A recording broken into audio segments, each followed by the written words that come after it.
Sony TV के show Prithviraj Chauhan में जब संयोगिता पृथ्वी से मिलने के लिए आ रही होती है, तब उसी रास्ते से जयचंद भी आ रहे होते हैं।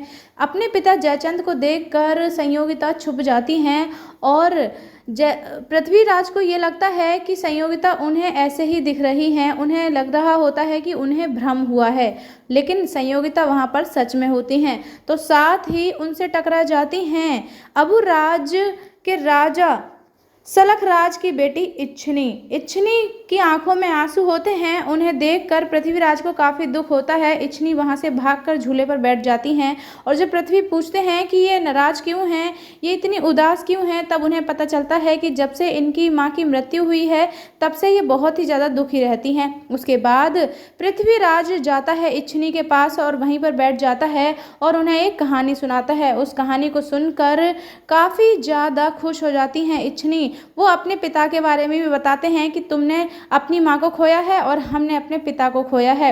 हम तो अपने पिता से आखिरी समय पर मिल भी नहीं पाए थे, उनके चरणों में फूल भी अर्पित नहीं कर पाए। हम दोनों का दुख एक जैसा ही है। उसके बाद वो अपने भाई हरि की कहानी सुनाते हैं कि हमारा भाई हरि हमारे लिए खीर लेकर आ रहा था और वो एकदम से फिसल कर गिर गया और वो खीर के भगोने में गिर गया और पूरी खीर उसके मुंह पर ही लिपट गई और अपने मुंह से छुटा छुटा के वो खीर खाने लगा। ये बात सुनकर इच्छनी जोर जोर से हंसने लगती हैं और ये सब करते हुए अब्बू के राजा सलखराज देख लेते हैं और वो अपनी पुत्री को हंसता हुआ देख बहुत ही ज़्यादा खुश हो जाते हैं और उनके मन में तुरंत ये बात आ जाती है कि क्यों ना वो अपनी पुत्री का विवाह पृथ्वीराज चौहान के साथ कर दें।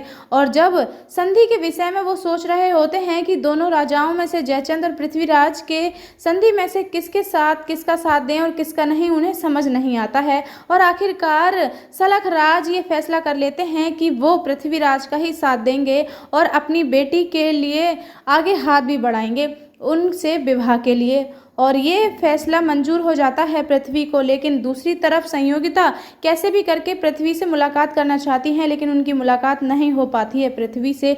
वो हरि के पास भी पहुंच जाती हैं, हरि से मुलाकात हो जाती है और हरि को एक संदेशा लिख के भेजती हैं कि महल के पीछे आकर हमसे मिलें। पृथ्वी वहां पर पहुंच जाते हैं, लेकिन महल के ऊपर होती हैं इच्छनी और इच्छनी आवाज़ दे लेती हैं पृथ्वी को। तो पृथ्वी को ये लगता है कि इच्छनी ने ही उन तक संदेशा पहुंचाया है और ये बात संयोगिता को पता चल जाती है और वो सोचने लगती हैं कि हम ये श्रेय इच्छनी को नहीं लेने देंगे, हम पृथ्वी से मिलना चाहते हैं और हमने ही वो संदेशा उन तक पहुंचाया है। और जब इच्छनी और पृथ्वीराज चौहान का विवाह पक्का हो रहा होता है, तय हो रहा होता है, तब वहाँ पर संयोगिता पहुँच जाती हैं और पृथ्वी का हाथ पकड़कर रोक देती हैं।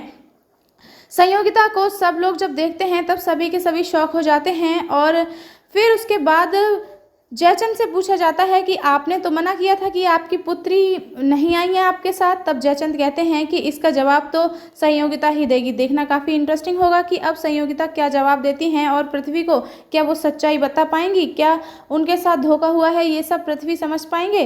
कमेंट करके जरूर बताइएगा।